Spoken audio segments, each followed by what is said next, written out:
Subscribe करें और bell दबाएं ताकि कोई खबर रह न जाए।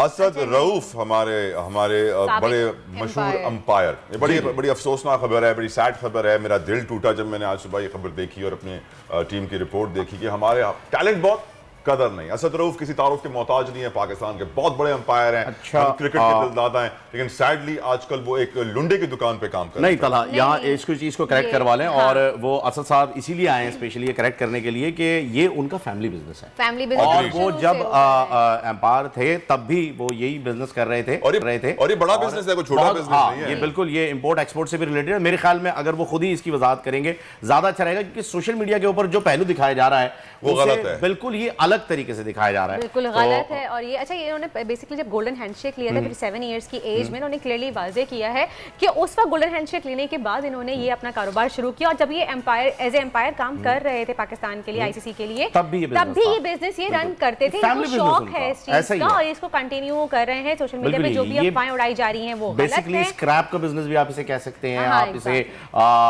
एक्स्ट्रा ओवरलोड जो होता है, जो कि अफ्रीका से वन टाइम यूज या बहुत बड़ा बिजनेस है, ये बहुत बड़ा बिजनेस है। इसमें सबसे बड़ी चीज ये होती है कि जो मल्टीनेशनल कंपनीज होती हैं वो अगर आपका एक बटन भी ठीक नहीं लगा हुआ ना शर्ट में, वो उसे स्क्रैप में डाल देते हैं। आप बटन की बात कर रहे थे ना, स्टिचिंग जरा सी 19-20 हो जाए, ऐसा ही है। तो ये स्क्रैप बिजनेस भी होता है। ये एक्सपोर्ट लेफ्टओवर्स भी कहा जाता है। पाकिस्तान में एक्सपोर्ट लेफ्टओवर्स का बहुत बड़ा बिजनेस है। जब भी कोई हमें इंटरनेशनल ऑर्डर मिलता है ना फ़हीम, तो इस स्क्रैप के अलावा ऑर्डर अगर मिलता है हमें 100 शर्टों का, तो 3% एक्स्ट्रा प्रोड्यूस की जाती है बैकअप के लिए। तो वो 3% एक्स्ट्रा होती है, बाज़ औक़ात वो यूज नहीं होती है, पड़े रहती है, तो वो फिर हमारी मार्केट्स में अवेलेबल हो जाती हैं लोकल यूजर्स के लिए, which is again a great deal. साबिक एम्पायर असद रऊफ साहब किसी तारुफ के मोहताज नहीं, उन्होंने हमें ज्वाइन कर लिया। अस्सलाम वालेकुम असद साहब। वालेकुम सलाम, और मेरी तरफ से आज सब व्यूअर्स को और आपको भी बहुत सलाम। वालेकुम सलाम, बहुत बहुत शुक्रिया असद साहब। असद साहब, सबसे पहले तो सोशल मीडिया पर जो है वो आप कुछ तस्वीरों के साथ बहुत ज़्यादा फेमस हुए। मैं चाहूँगा कि आप अपने अल्फाज में खुद उसकी वजाहत अगर करना चाहें कि वो क्या है, आपका कौन सा बिजनेस है, क्योंकि सोशल मीडिया पे कुछ और ही पहलू बताया जा रहा है। देखिए, किसी चीज़ को भी आप नेगेटिव ले लें या पॉजिटिव ले लें तो वो आपकी सोच है, या जो इसको देख रहे हो उसकी सोच है।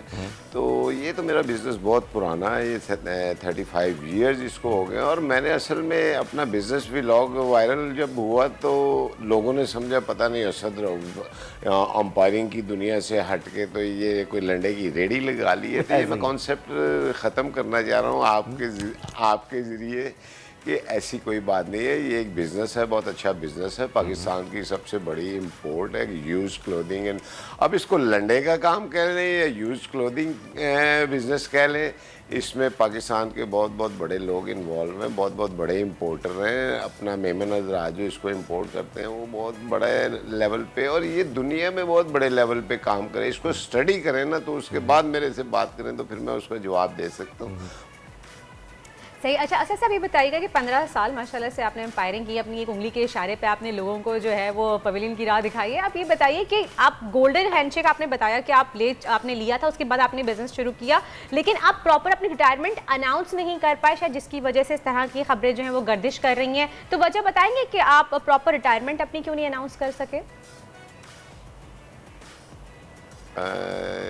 ये देखिए, ये जो इश्यूज़ आए थे ना इंडिया से, ये इस टाइम पे आए थे जब मैं अपना आखिरी टूर्नामेंट करने जा रहा था, और मैं आईसीसी से तय कर चुका था कि मैं 2013 में अंपायरिंग नहीं करूँगा, क्योंकि उसमें बहुत सी वजूहात थी। मेरे बेटे की बीमारी थी, मेरी फिटनेस प्रॉब्लम शुरू हो गई थी, मेरी एज 57 हो गई थी। बड़ा इंपॉर्टेंट क्वेश्चन आपसे पूछना चाहूँगा आसिफ साहब, क्योंकि बहुत सारे लोग आपको ये देख के सुन रहे होंगे और सोच रहे होंगे यार हम भी ये कारोबार करें। अच्छा, इस वक्त इम्पोर्टेड गारमेंट्स के ऊपर बैन लगा हुआ है, तो क्या आपके काम के ऊपर ही बैन लगा हुआ है या आप लोग अभी भी इंपोर्ट कर रहे हैं, माल आपके पास आ रहा है? और आपने कितना रेट बढ़ा दिया है सर शर्टों का, कपड़ों का, क्योंकि महंगाई बढ़ी हुई भी और हर कोई रेट बढ़ा रहा है? यकीन करें, मैं इस महंगाई के दौर में ये पाकिस्तानी अवाम के लिए ब्लेसिंग है। 90% लोग बहुत गरीब हैं और वो जिस हाल में ज़िंदगी गुजार रहे हैं, डॉलर का रेट कहाँ पे जा रहा है, तो ये इंपोर्टर जब डॉलर में पेमेंट करते हैं थोड़ा बहुत तो फ़र्क पड़ता है, मगर इसके बावजूद इस कारोबार में हर लेवल का कपड़ा है। बेशुमार पाकिस्तान में लोग, हमें तो पता है ना, हम तो इस बिज़नेस में हैं। यकीन करें, पाकिस्तान में अगर ये बिज़नेस ना हो तो ये जो इम्पोर्टेड लोग कपड़े पहन के या जूते पहन के, नाइकी के जूते या एडिडास पहन रहे हैं, ये पाकिस्तान में लोगों को देखने भी ना नसीब हो। इनकी जो प्राइसेस हैं आउटसाइड पाकिस्तान। सब्सक्राइब करें और बेल दबाएं ताकि कोई खबर रह न जाए।